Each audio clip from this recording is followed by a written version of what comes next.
Já dura 9 horas o julgamento do ex-policial militar Douglas Teixeira, acusado de matar a tiros a ex-namorada Tabata Gonçalves na cidade de Franca. Esse caso que o GG acompanha, o crime aconteceu em novembro de 2021. Tabata Gonçalves havia se separado de Douglas. O policial militar, então, de 31 anos, não aceitava o fim do relacionamento. E de madrugada, ele armou tudo. Foi ao apartamento da auxiliar financeira, convenceu a conversar com ela e após a agressão, ele matou com um tiro na cabeça a mulher. Ele colocou ainda o corpo da ex no carro, pegou o veículo, dirigiu até a chácara dos pais, onde ele abandonou o veículo e fugiu. Todo mundo atrás, o caso tomou uma proporção muito grande, até que então ele, como um policial militar, decidiu se entregar na delegacia alguns dias depois. O nosso repórter Guilherme Gonçalves, o nosso GG, está no tribunal de júri, inclusive na frente ali do fórum, acompanhando todos os detalhes. O Douglas, então, responde por homicídio triplamente qualificado por motivo torpe, emprego de meio cruel e feminicídio. GG, uma boa noite para você. E aí? Já tem previsão de que horas pode sair essa sentença nesse caso absurdo que chocou toda a nossa região? Oi, Pagliani, boa noite para você, para todos que acompanham o Cidade Alerta Interior. Pelo menos mais 4 ou 5 horas de julgamento. Por quê? O que acontece aqui nesse momento, no salão do Tribunal do Júri, no Fórum de Franca, onde nós estamos em frente. Agora, há um intervalo de 5 minutos, porque foi ouvido tanto pela acusação, o Ministério Público, pelo promotor, quanto pela defesa, o ex-policial militar Douglas Teixeira. Ele acabou de prestar depoimento, de ser interrogado por ambas as partes, Pagliani. E agora ainda faltam os discursos, as explanações, a fala tanto do promotor quanto do advogado de Douglas. Cada um pode falar por 1h30. Na sequência, eles têm direito à réplica e à tréplica, direito ali de mais 1 hora cada um.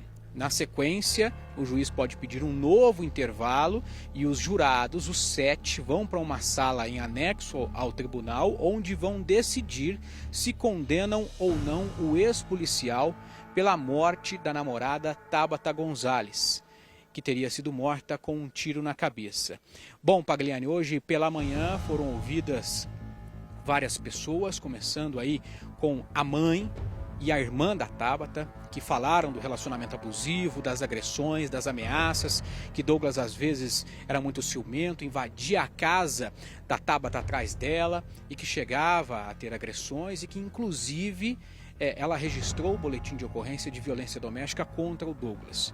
Depois tivemos a fala dos pais do Douglas, que disseram o contrário, que Tabata, que era ciumenta, às vezes agia com violência, não aceitava ele chegar tarde em casa e que discutiam várias vezes. A mãe, inclusive, chegou a dizer no depoimento que não sabia ali das agressões na semana do fato, mas o promotor chegou, inclusive, a mostrar provas de quebra de sigilo telefônico, onde a própria Tabata teria falado com a mãe do Douglas sobre agressões e ameaças. Na sequência, tivemos 2 policiais militares, colegas de Douglas, e eles disseram que o relacionamento dos dois era conturbado, que já viram inclusive em confraternizações, em encontros, discussões, e que a Tabata já chegou a pegar a arma de Douglas e puxar e apontar para ele, e também sobre as constantes brigas e até ligações que ele recebia durante o horário de trabalho para saber do paradeiro dele. Depois foi ouvido um perito contratado pela defesa, ele é chileno, trabalha em São Paulo e analisou todos os laudos e chegou a dizer e dar a entender sobre um possível suicídio da Tabata por conta da trajetória da bala, sobre os respingos do sangue dentro do automóvel onde ela foi morta. E agora, Pagliani, um segundo perito, que seria do Instituto de Criminalística, o que analisou todo o caso, ele foi dispensado e não prestou depoimento aqui no Fórum de Franca. Nesse momento, retornou então o trabalho lá dentro, né? Eles voltaram e começa agora as últimas perguntas ao réu e também vão começar aí as falas do promotor e do advogado da defesa. O Douglas, ele está com 6 advogados aqui no fórum, Pagliani. E o que chama mais atenção é o depoimento dele. Por quê? Estava em segredo de justiça todo o caso. Nós não tivemos em momento nenhum a divulgação do que ele disse na delegacia e a defesa também não falava, os familiares dela também não falavam muito porque estava em segredo de justiça. E agora com ele dizendo tudo o que aconteceu, a gente conseguiu entender a versão dele dos fatos. É o que ele diz que teria acontecido naquela noite. Já teriam brigado ali há vários dias, semanas ali de discussões, de brigas. Eles tinham até tentado se separar, mas não deu certo. Ele alega que a Tabata ficava insistindo para eles voltarem com o relacionamento. Chegou até a levar as coisas dele para outro endereço, depois retornou para a residência dela e que tiveram ali os desentendimentos e ameaças depois do boletim de ocorrência de violência doméstica. E que na noite do crime, né, do acontecido, ele foi trabalhar. Já haviam discutido um pouco antes e durante o serviço recebeu várias ligações dela e quando chegou em casa, assim que encerrou o expediente na polícia, ela o pressionou e questionou por que ele chegou tarde em casa. Ele então disse que foi por conta do trabalho, que houve um atraso, que precisou fazer hora extra.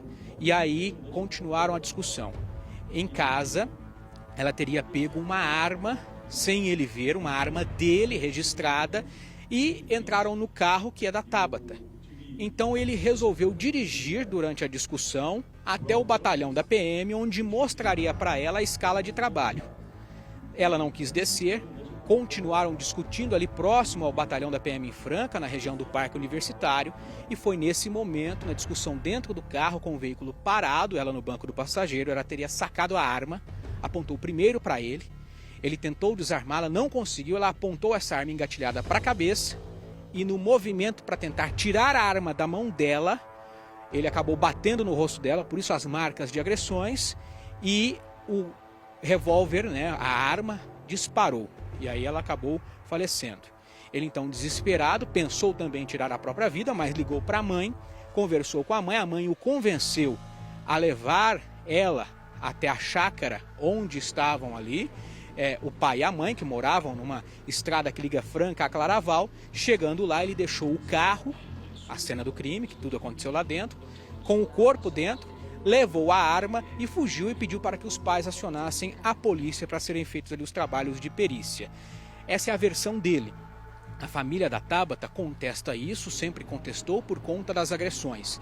Ele também diz que nunca a agrediu, sempre das vezes que houve esses desentendimentos, essas agressões seriam para tentar conter ela, que ficava agressiva. Mas a família da Tabata contesta e sempre falou em entrevistas do relacionamento abusivo, das agressões, das discussões. Então, Pagliani, tudo isso agora será digerido ali por esses 7 jurados que vão entender toda a situação e decidir se o Douglas é ou não culpado pelo homicídio triplamente qualificado por motivação torpe, emprego de meio cruel e também por feminicídio. A pena pode variar de 12 a 30 anos de prisão por conta das qualificadoras. Então agora, ele que segue preso no presídio Romão Gomes em São Paulo, um presídio militar, ele nunca confessou o crime.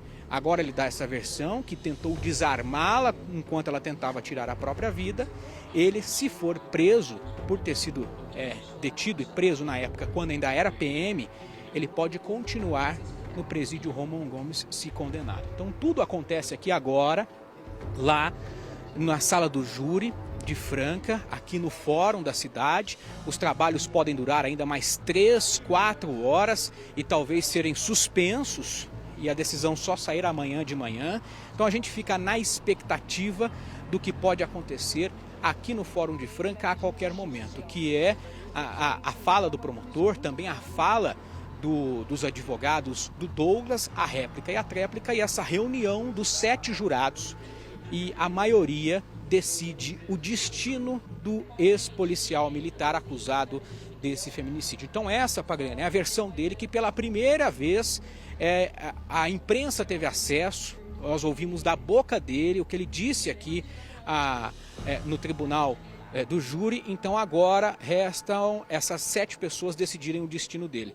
Nós conversamos hoje com a família da Tabata. Eles chegaram aqui revoltados com toda essa situação desde o dia do homicídio, e eles falaram que é duro para eles enfrentar tudo isso novamente, ficar cara a cara com o assassino da Tabata, e ele e a defesa alegam que não foi um homicídio, foi uma tentativa de ajudar ela a não tirar a própria vida, já que ela tinha um comportamento violento. Então essa é a tese deles, e agora a gente vai ouvir, né, o que disse a família de Tabata assim que chegou aqui no Fórum de Franca.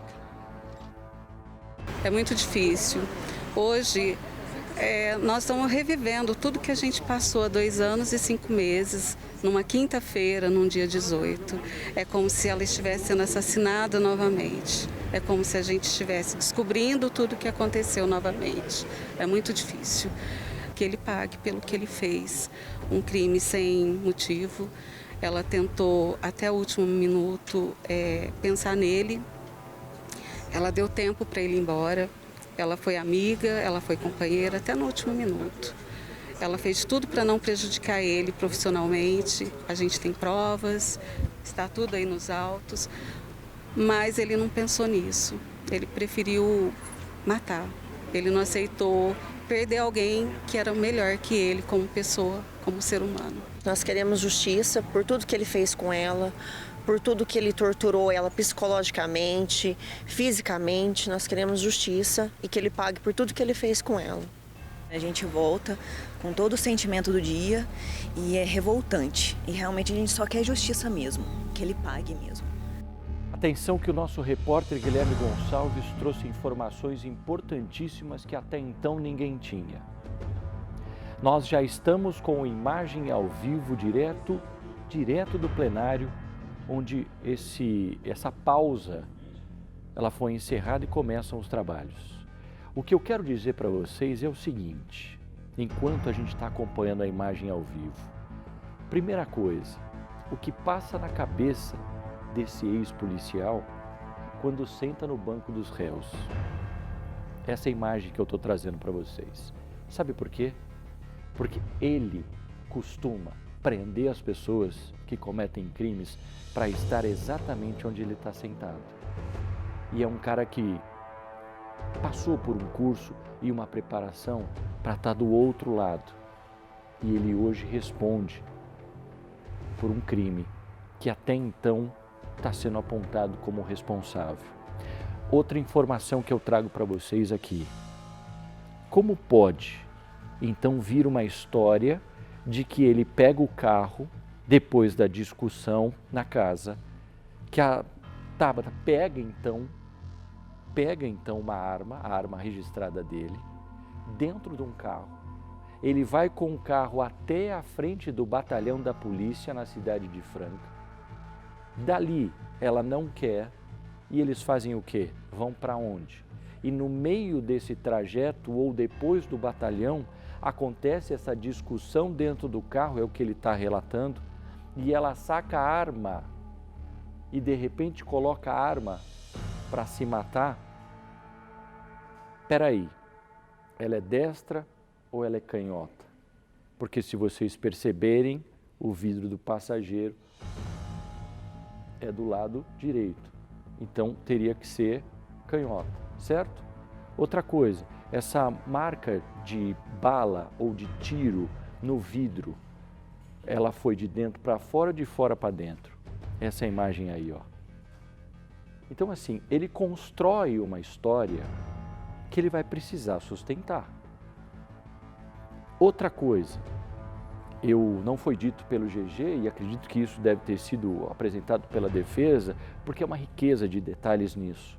Se ele fez esse trajeto todo, Com um trabalho pedido pela perícia, você consegue detectar pelas antenas de celular onde as pessoas circularam. Tem isso aí? Mostra esse trajeto, comprova isso que ele está falando. E outra coisa ainda que eu trago para vocês, a família questiona aquela última mensagem no celular em que ela se despede da família. Vocês lembram disso? Deve mostrar aí na reportagem.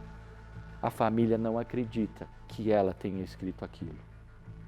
Então vocês percebam aí isso, essa imagem que agora aparece, que ela é inclusive bem emocionante, pedindo para que a mãe cuide bem das crianças, proteja com unhas e dentes, com mãe maravilhosa que sempre foi. Gratidão à família, Eric, Micaele, amo infinitamente. Mãe, busque as crianças assim que você acordar. Elas estão, ou eles estão sozinhos e eu não estarei mais aqui. Nicole, te amo, além da vida. E assim vai no texto. Será que esse texto não foi escrito por ele como álibi para exatamente justificar essa questão de suicídio cometido por ela? Não faz parte de um processo para poder inocentar, e esse talvez seja todo um trabalho de defesa dele? Gente, é um policial. O cara lida com crime todo dia, toda hora. GG, tem muitas pontas aí para serem respondidas diante dessa nova versão que você trouxe, essa bomba na informação aí. Como é que isso está sendo encarado aí dentro do tribunal, hein? Olha, Pagliani, a família da Tabata está muito revoltada, né, com essas alegações, porque eles dizem que ela era sempre muito cheia de vida, que ela, inclusive, relatava essas agressões. Então, a família da Tabata revoltada com tudo isso e ouvindo isso, principalmente ali dos advogados, das testemunhas. Eu não mencionei, mas também uma ex-mulher do Douglas, ela prestou depoimento hoje e ela disse que ele não tinha aí nenhum comportamento violento com ela, nem quando aí terminaram o relacionamento. Então, teve essa outra testemunha de defesa também. Algo que chama a atenção, Pagliani, é que a perícia particular feita aí nesse caso também apontou que o Instituto de Criminalística não fez um exame de pólvora, né, aquele exame residuográfico nas mãos da Tabata. Então isso levantaria também aí uma brecha para a defesa insistir com essa questão que ela teria tirado a própria vida. Outro fato que chama a atenção é o quanto o réu está diferente, né? Ele está com a fisionomia, né, de uma pessoa bem maior, tirou aquele bigode característico que a gente sempre o encontrava na rua em ocorrências e também aparece em algumas entrevistas que nós fizemos com ele na época em que trabalhava.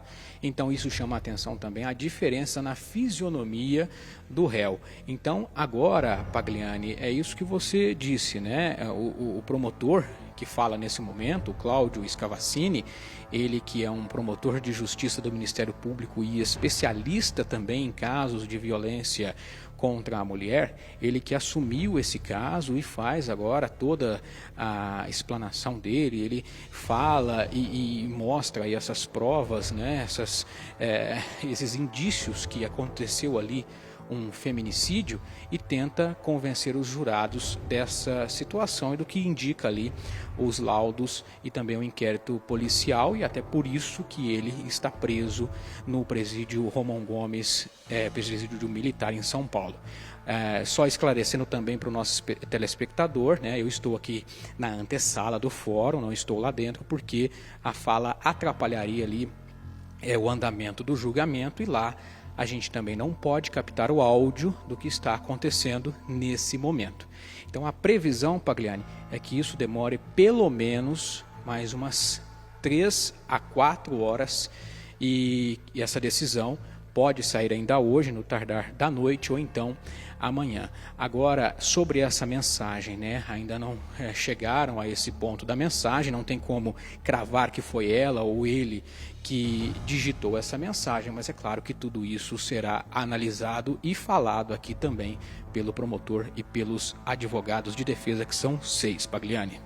Pois é. Só um parênteses nisso tudo, eu estou vendo aqui o doutor Arimatea, que é o juiz que está presidindo aí esse tribunal, e ele que decide, né, se a gente entra ou não para mostrar. E eu acho que é de interesse público, todo juiz devia entender isso, que acesso à imprensa, né, a esses locais é de interesse público também. Doutor, obrigado, parabéns aí pela iniciativa, por entender, né, que nós precisamos prestar conta para a sociedade de crimes que mexem com todo mundo. E isso deveria servir exemplos para Ribeirão Preto e para demais cidades. É importante a gente ter esse trabalho e mostrar, né, como tudo se trabalha, como tudo se tem para poder trazer justiça aí para as pessoas.